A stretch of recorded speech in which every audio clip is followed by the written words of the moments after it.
Hello friends, I am Sahid Kumar from SK education hub और आज की इस वीडियो में हम लोग करने वाले हैं क्लास 9 हिस्ट्री का चैप्टर 1 द फ्रेंच रेवोल्यूशन के एमसीक्यूज। आज की इस वीडियो में मैं आपके लिए 25 एमसीक्यूज क्वेश्चन लेके आया हूँ।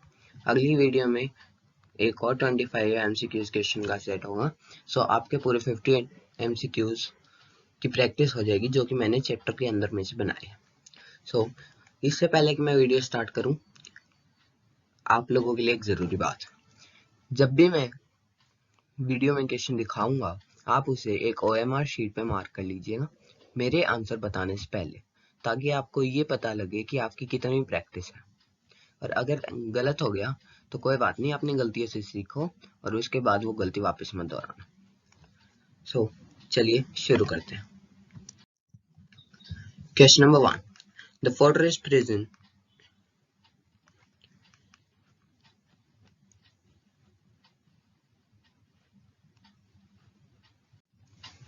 The fortress prison in France is known as Central Jail of France, Revolutionary Jail of France, Central Jail of France या फिर Bastille। Central jail of France दो बार आ गया पर कोई बात नहीं, और इसका आंसर है option D, Bastille. Let's move to another question. Question number 2, why was the fortress prison the Bastille hated by all? जो फोर्ट्रेस प्रिजन बेस्टाइल थी वो उससे सारे लोग नफरत क्यों करते थे? Option A stood for the despotic power of king, क्योंकि वो किंग की डेस्पोटिक पावर का सिंबल था। Option B because of dictatorship, option C aristocracy, option D none of these. इसका आंसर होगा option A, because it stood for the despotic power of king. Let's move to another question. Question number 3, which of the following statement is not associated with the event of 14 July 1789? 14 जुलाई 1789 में जो event हुए थे इनमें से कौन सी statement उससे associated नहीं है?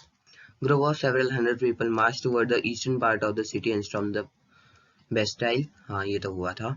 Option B, the commander of Bastille was killed, ये भी हुआ था। Option C, the prisoners were released, ये भी हुआ था। Option D, Louis 16 was killed, नहीं। तो इसका आंसर है option D, Louis 16 was killed. Louis 16 14 July को नहीं मारा गया था। लुई 16 उस टाइम मारा गया था जब उसने ऑस्ट्रिया और पर्शिया के साथ मिलके वॉर, फ्रांस में जो नेशनल असेंबली फॉर्म हुई थी उसके खिलाफ वॉर डिक्लेयर कर दिया था। उसके बाद उसे गुलेटाइन कर दिया गया था। Let's move to another question. Question number 4. Louis XVI, a Bourbon family of king, ascended the throne of France and was married to whom? Louis XVI जो कि बर्बन फैमिली से था, जब वो फ्रांस का राजा बना उसकी शादी किससे हुई थी? Australian princess Marie Antoinette, Austrian princess Marie Antoinette, French princess Elizabeth de France, Austrian princess Elizabeth de France. इसका करेक्ट आंसर है option B, Austrian princess Marie Antoinette. Let's move to another question. Question number 5. The word livre stands for a unit of currency in France. Option B, tax levied by the church. Option C, tax to be paid to state. Option D, none of these. इसका answer है option A, unit of currency in France. Let's move to another question. Question number 6. Assertion region. Assertion reason के question को solve करने का एक simple तरीका, पहले assertion की स्टेटमेंट को पढ़िए। इन 1774 लुई 16 और Bourbon family of king ascended the throne of France. उसके बाद रीजन स्टेटमेंट को पढ़िए। Under Louis 16 France held 13 American colonies to gain their independence from Britain. और अब आपको ये देखना है कि असर्शन और रीजन में कौन सा ट्रू है, कौन सा फॉल्स है, या फिर कौन से दोनों स्टेटमेंट सही है या गलत है। इस स्टेटमेंट में दोनों ही स्टेटमेंट सही है तो ऑप्शन नंबर सी और ऑप्शन नंबर डी कट जाएगा। आपके जो क्वेश्चन का आंसर सही होने की जो परसेंटेज है वो 50% बढ़ जाएगी। उसके बाद आपको ये देखना है कि असर्शन जो स्टेटमेंट है वो स्टेटमेंट सही है, और उसके बाद रीजन जो स्टेटमेंट है, जो स्टेटमेंट का रीजन है वो स्टेटमेंट में फिट बैठता है या नहीं। सो 1774 में लुई 16 ने फ्रांस का राजा बना था। रीजन दे रखा है कि उसने 13 अमेरिकन कॉलोनीज को अपना इंडिपेंडेंस दिलाया था ब्रिटेन से। तो 13 अमेरिकन कॉलोनीज को इंडिपेंडेंस दिलवाने के लिए तो राजा नहीं बना था। सो इसका करेक्ट आंसर है both A and R are true but R is not the correct explanation for A, जो कि है ऑप्शन नंबर बी। ठीक है, क्या ये क्वेश्चन समझ में आया? सो चलिए आगे बढ़ते हैं। Question number 7. The term old regime is usually used to describe what? Option A, France before 1000 BC. Option C, Society of France after 1798 AD. Option C, Society and Institute of France before 1789 AD. Option D, Society and Institute of France before 1789 BC. So इसका correct answer है option C, society and institution of France before 1789 AD. Let's move to another question. Question number 8. Which of the following statement is or are true for empty treasury of France during old regime? इनमें से कौन से statement सही है empty treasury के लिए, जो France की एम्प्टी ट्रेजरी के लिए? सो ऑप्शन ए है, long year of war had drain the financial resources of France. क्या है स्टेटमेंट? ठीक है, अपने हिसाब से आंसर लगाइए. The cost of maintaining an extravagant court at immense palace of Versailles, increasing taxes on third state, American war of independence. So इन चार स्टेटमेंट के आधार पर हमको ये ऑप्शन दिए गए हैं. Option A B C and D. Option B A B and C. Option C A C and D. Option D B C and D. So इसका करेक्ट आंसर है option B. A B C नहीं आएगा, यहाँ पे D आएगा. ए B और D, सी वाली statement ठीक नहीं है. ए बी और डी तीनों स्टेटमेंट ठीक है. Let's move to another question. Question number 9. Which state enjoy privileges by birth?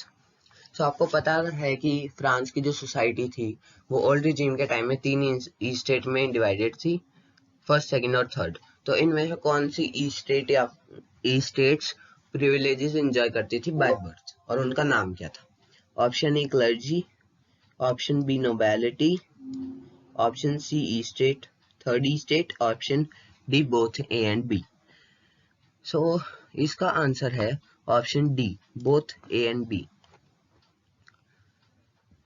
क्योंकि जो फर्स्ट और सेकंड स्टेट थे उनका नाम थे क्लर्जी और नोबेलिटी, और सिर्फ वही प्रिविलेजेस एंजॉय करते थे बाय बर्थ, और थर्ड स्टेट को सब टैक्सेस पे करने होते थे. Question number 10. Which of the following statement is correct in context of French Revolution? इनमें से कौन सी स्टेटमेंट ठीक है फ्रेंच रेवोल्यूशन के आधार पर? Option A, the society of France was divided into 3 state. Option B, the member of first and second state, that is clergy and big businessmen, enjoyed the certain privileges. The noble enjoyed feudal dues which they extracted from the peasant. The member of third estate were both rich and poor. So इस question का answer है answer option B, क्योंकि second state में big businessman नहीं आते थे, nobility आती थी. ठीक है. Question number 11. The member of first state were called. First state के मेंबर को क्या कहा जाता था? Option A clergy, option B nobility, option C big businessman, option D big merchant. So इसका करेक्ट आंसर है option A, clergy. Let's move to another question. Question number 12. The third state comprise of. Third state में कौन से लोग आते थे? Poor servant, small peasant, landless labour, peasant and artisan, big businessman, merchants and lawyers. इसके आधार पर हमें दे रखा है option A B and C, option B A and B, option C A and D, option D B and C. So इसका correct answer है option A B and C, क्योंकि ये सारे लोग ही थर्ड स्टेट में आते थे. नोबेलिटी और क्लर्जी में सिर्फ क्लर्जी में सिर्फ वो लोग आते थे जो चर्च और उसके फंक्शन से रिलेटेड थे। नोबेलिटी में वो आते थे राजा, उसका परिवार और उसके relatives. Let's move to another question. Question number 12, sorry, question number 13. Which of the following is correct about tithe? Option A, it was a type of loan on French government which they had to pay. Option B, it was a rent on the land that they cultivate by the peasant but owned by nobles. Option C, it was the tax levied by church on peasants. Option D, it was direct tax paid to the state by the third estate. तो इनमें से कौन सी statement है जो थाइथ के लिए ठीक है? सो इसका करेक्ट आंसर है ऑप्शन सी। थाइथ एक टाइप का टैक्स है जो चर्च पीजेंट्स पे जो चर्च पीजेंट्स पे लगाती थी। Let's move to another question. Question number 14, the tax paid directly to the French society is known as what? तो अभी अभी मैंने बताया कि थाइथ वो टैक्स है जो चर्च लगाती थी। अब आपको सिर्फ इन 3 ऑप्शंस में से चूज करना होगा कि वो कौन सा टैक्स था जो थर्ड स्टेट को देना पड़ता था फ्रेंच सोसाइटी को। Option B tithe, option C livre, option D none of these. तो नन ऑफ दीज तो हो नहीं सकता, और लीवर्स मैंने आपको शुरू में बताया था कि फ्रांस की करेंसी होती है। सो एक ही बच गया जो कि है ऑप्शन बी टाइल। सो इस तरह से आप एलिमिनेशन मेथड से भी कोई क्वेश्चन सॉल्व कर सकते हैं। Let's move to another question. Question number 15, the burden of financial activities of state through taxes was borne by dash alone. So जो फ्रेंच सोसाइटी थी उसमें कौन सा ऐसा स्टेट था जो सिर्फ और सिर्फ ऐसा स्टेट था जो स्टेट को टैक्स पे करता था? Option A first state, option B second state, option C third state, option D both A and B. So इसका आंसर मेरे ख्याल से आपको पता होगा जो कि है option C the third state. Let's move to another question. Question number 16, an extreme situation in which the basic means of livelihood are endangered is known as। सो ये एक स्टेटमेंट दे रखी है, आपको ये बताना है कि ये किस कंटेस्ट में सही है। Option A subsistence crisis, option B struggle to survive, option C economic crisis, option D none of the above. So इसका करेक्ट आंसर है option A subsistence crisis. Let's move to another question. Question number 17. Which of the following statement is not responsible for subsistence crisis? इनमें से कौन सी ऐसी statement है जो subsistence crisis के लिए रिस्पॉन्सिबल नहीं है? Increase in population, production of grain could not keep pace with the demand of increasing population, the price of bread, which was the staple diet of majority, rose rapidly. All of the above. So इसका correct answer है, ये तो question में ही गड़बड़ है। Which of the following statement is responsible for subsistence crisis? So इनमें से कौन सी ऐसी स्टेटमेंट है जो रिस्पॉन्सिबल थी subsistence crisis के लिए? उस क्वेश्चन का करेक्ट आंसर है option D all of the above. और ये रहा क्वेश्चन नंबर 18 आप सबके सामने। How does a subsistence crisis happen? So ये सारे स्टेप्स दे रखे हैं, आपको इन स्टेप्स को नंबर वाइज लगाना है कि किस तरीके से सब्सिस्टेंस क्राइसिस होता है। पहला है फूड रियॉर्ड्स, दूसरा स्कार्सिटी ऑफ ग्रेन, तीसरा नंबर ऑफ डेथ, चौथा राइज इन फूड प्राइसेस, पांचवा बैड हार्वेस्ट।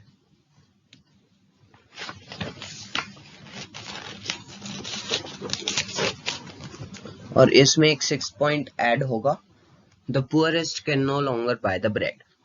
सो इनके हिसाब से ऑप्शन हमें दे रखे हैं। Option A second, third, first, fourth, fifth and sixth, option B fifth, second, fourth, sixth, first and third, option C third, fourth, first, second, sixth and fifth, option D fifth, second, sixth, fourth, third, first. So इसका correct order है जो दे रखा है हमें option D में। सबसे पहले bad harvest होगा, उसके बाद बैड हार्वेस्ट की वजह से स्कार्सिटी ऑफ ग्रेन होगा, उसके बाद फूड प्राइजेस में इंक्रीज होगा, उसके बाद जो poorest can no longer buy bread, जो कि मैंने लिखा नहीं है गलती से, उसके बाद होगा फूड रियॉर्ड्स, फूड के ऊपर लोग झगड़ पड़ते थे उसे कहते हैं फूड रियॉर्ड्स, और उसके बाद होगा increase in number of deaths. So इस टाइप के क्वेश्चन को ऐसे सॉल्व करना है, और चलिए अगले क्वेश्चन की तरफ चलते हैं। Question number 19, how does the growing middle class became prosperous. So French society के कंटेस्ट में एक ऐसा समय आया था जिसमें आपने देखा कि थर्ड ई स्टेट में जो गरीब लोग थे वो भी आते हैं और जो अमीर लोग थे वो भी आते हैं। सो वो जो अमीर लोग और गरीब लोग थे उनके बीच में एक मिडिल क्लास इमर्ज हुई, जो कि ना बहुत ज्यादा गरीब थे और ना ही बहुत ज्यादा अमीर थे। सो वो कैसे इमर्ज हुई?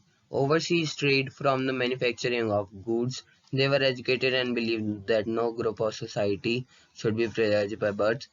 They were in the middle of the society. So कौन सी स्टेटमेंट इस कंटेस्ट में सही है? जो कि है, और ऑप्शन डी है ऑल ऑफ दी अबव। तो इसका आंसर होगा ऑप्शन ए, वो ट्रेड और मैन्युफैक्चरिंग ऑफ गुड्स की वजह से इमर्ज हुए थे फ्रेंच सोसाइटी में। Question number 20. The third E-state include educated professions such as lawyer and administrative official. Identify the statement associated with them. So third E-state में कुछ educated और prosperous लोग थे, जैसे कि lawyer हो गए, court official हो गए, etc. They believe that, so उनके कंटेस्ट में कौन सी स्टेटमेंट उनसे एसोसिएटेड है वो हमें ढूंढनी है। So option A, they believe that no group in the society should be privileged by birth. Option B, the person's social position must be depend on his merit. Option C, they thought of society based on freedom and equal laws and opportunity for all. Option D, they were educated, therefore they were given equal voting rights. So इनमें से कौन सी statement French society के contest में सही है? उसके हिसाब से हमें ऑप्शन दे रखे हैं। Option A B and C, option B A C and D, option C B C and D, option D all of the above. So इसका करेक्ट आंसर है option A B and C.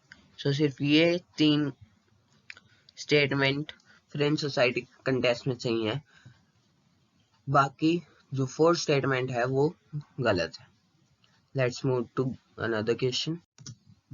The philosopher, question number 21. The philosopher who sought to refute the doctrine of divine and absolute right of monarch is, so ऐसे philosopher जिन्होंने monarch को divine right देने से मना कर दिया था, उनका क्या नाम है? Rousseau, John Locke, Spinoza, Montesquieu.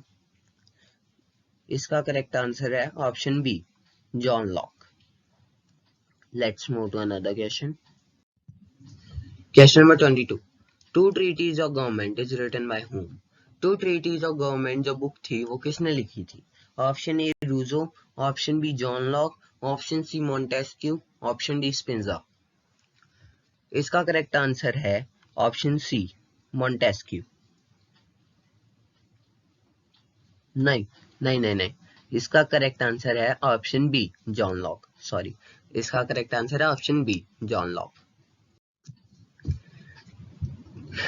Question number 23. The book Spirit of Laws was written by whom? जो बुक थी The Spirit of Laws वो किसने लिखी थी? Option A John Locke, option B Montesquieu, option C Rousseau, option D none of the above. तो इसका correct answer है Montesquieu. हाँ, इसका करेक्ट आंसर है मॉन्टेस्क्यू। जो स्पिरिट ऑफ लॉज थी वो मॉन्टेस्क्यू ने लिखी थी और टू ट्रीटीज ऑफ गवर्नमेंट थी वो जॉन लॉक ने लिखी थी। Let's move to another question. Choose the correct option from column A and column B. Okay, so ये है match the following. So इसमें आपको क्या करना है? इसमें आपको एक मेथड लगाना है। एक मिनट, जो कॉलम ए में दे रखा है पहले उसे पढ़िए। Two treatises of government, social contract, the spirit of laws और सब्सिस्टेंस क्राइसिस। सो इसमें से इन चारों में से आप जिस पे 100% श्योर है पहले उसकी तरफ जाइए। तो मुझे ऐसा लगता है कि सबसिस्टेंस क्राइसिस का स्ट्रगल टू सर्वाइव होगा। सो हम फिर सर्च करेंगे डी का वन, तो डी का वन ये रहा। सो मेरे हिसाब से ऑप्शन ए होना चाहिए, पर हम आगे देख लेते हैं क्या दे रखा है। सो टू ट्रीटीज ऑफ गवर्नमेंट, क्या आइडिया था, division of power with in the government, तभी ये भी ठीक है।